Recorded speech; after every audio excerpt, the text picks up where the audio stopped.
Welcome back. Very interesting conversation. Viewers آپ agree کریں گے. مریم آپ غالباً کچھ پوچھنا چاہ رہی ہیں. میں پوچھنا چاہ رہی تھی کہ 1965 کے روحانی واقعات کے بارے میں ابھی زید صاحب نے کچھ ہائی لائٹ بھی کیا، لیکن 1971 میں ایسی ہم سے کیا غلطیاں ہو گئی تھیں ایز اے قوم، ایز اے قیادت، کہ ہمیں وہ روحانی مدد حاصل نہیں ہو سکی اور ہمارا ملک تقسیم ہوا؟ یہی سوال سب سے پہلے اٹھایا جائے گا لوگوں کا کہ بھائی 65 میں اگر اللہ نے مدد کی تھی تو 71 میں ہمیں کیوں نہیں کی. اس کے بالکل سیدھا سا جواب ہے، دیکھیے آپ کو اس دنیا کے تقاضے پورے کرنے ہیں. اس دنیا کے تقاضے یہ ہیں کہ آپ کی ملٹری پلاننگ، آپ کی ڈپلائمنٹ، آپ کی لیڈرشپ، آپ کا اتحاد، آپ کی یونٹی، جو بنیادی قاعدے ہیں اس دنیا میں سروائیو کرنے کے، ان کو آپ نے پورا کرنا ہے. 65 میں ہماری پوری قوم سیسا پلائی ہوئی دیوار بنی ہوئی تھی. 71 میں ہم بٹے ہوئے تھے، آپس میں ایک دوسرے کے ساتھ مریضی کر رہے تھے. اور یہ بات ہمیں حضور صلی اللہ علیہ وسلم کے غزوات سے یہ بات ہم نے سیکھی ہے کہ جب آپس میں انسان یا تکبر کرے یا اس کی، جس طرح غزوہ حنین میں قرآن ذکر کرتا ہے کہ مسلمانوں نے ایروگنس کیا، مسلمانوں نے کہا آج ہماری تعداد اتنی زیادہ ہے کہ آج ہمیں کوئی شکست نہیں دے سکتا، اور اس کے باوجود حضور صلی اللہ علیہ وسلم کی موجودگی میں مسلمانوں کو نقصان اٹھانا پڑا. اسی طرح احد میں حکم عدولی ہوئی، وہ جو ریکوائرمنٹس ہیں جنگی حکمت عملی کے وہ پورے نہیں کیے گئے، مسلمانوں کو نقصان اٹھانا پڑا. 71 میں برکت نہیں تھی ہماری، جس کو ہم لفظ استعمال کرتے ہیں، جو عام ہمارے گھروں میں عام استعمال ہوتا ہے کہ یار برکت ہے اس چیز میں اور اس میں برکت نہیں ہے.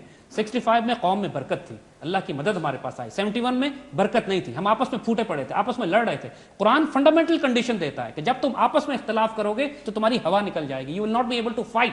اور یہی ہوا ہمارے ساتھ.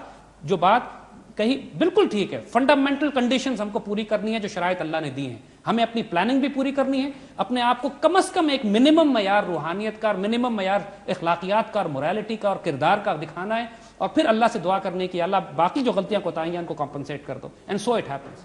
اللہ یا تو یہ قوم اپنے اوپر ایک قیادت، ہم توبہ کریں اور ایک قیادت اپنے اوپر ہمارے پاس ایسی آئے کہ جو سیدنا عمر بن عبدالعزیز کی طرح سے یا اللہ تحفے کے طور پہ بھیجے گا، یا ہم اپنے اندر سے اپنے بہترین لوگ سلیکٹ کر کے اوپر لے کر آئیں کہ جو اس قوم کی تقدیر تبدیل کریں.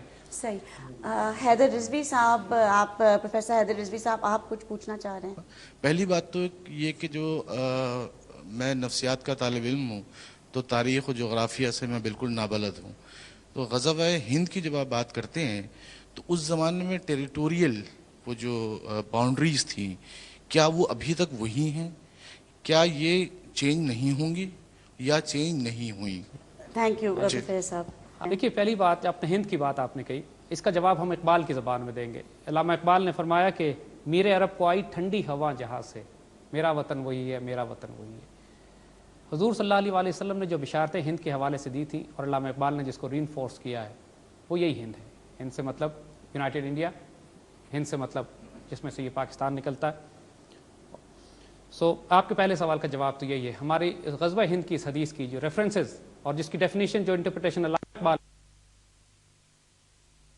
یہ کہ ہم نے ہمیشہ اس سٹانس لیا کہ ہم پر جنگ مسلط اچھا آپ کی کی وہ گئی. بات، اس کا جواب we are not arguing here کہ ہم انڈیا پہ حملہ کرتے ہیں یا انڈیا ہم پہ حملہ کرتا ہے. That is not part of our argument ہے. آر پارٹ آف آرگومنٹ جو ہم پچھلے 17 یا 18 پروگرام سے بلڈ کرتے چلے آئے ہیں کہ اس وقت ہماری سیکیورٹی انوائرمنٹ ایسی بلڈ ہو رہی ہے کہ ہمارا کلیش انیویٹیبل ہے.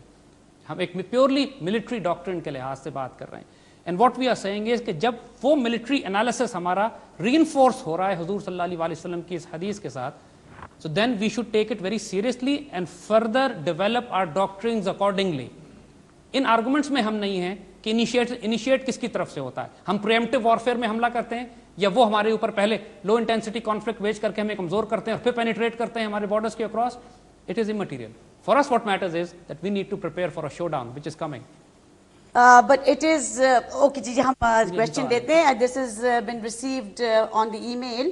زید صاحب یہ ہمارے ایک لکھنے والے یہ پوچھ رہے ہیں کہ in Indo-Pakistan Islam has spread through Sufic and mystic orders.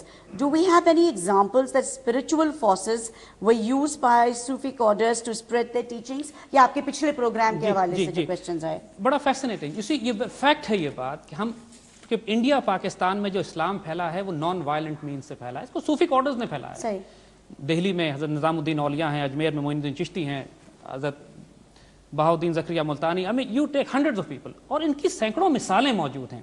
حضرت مجدد الفسانی کا جو رول اکبر بادشاہ کے ساتھ اور اس کے بعد جہانگیر کے ساتھ تھا اور کس طرح انہوں نے اپنا انفلوئنس استعمال کیا اس وقت اکبر کے شر کو کم کرنے کے لیے. اکبر نے دین الہی ایجاد کیا تھا، دین الہی کے ذریعے وہ فتنہ اور فساد پھیلا رہا تھا، اور جو انفلوئنس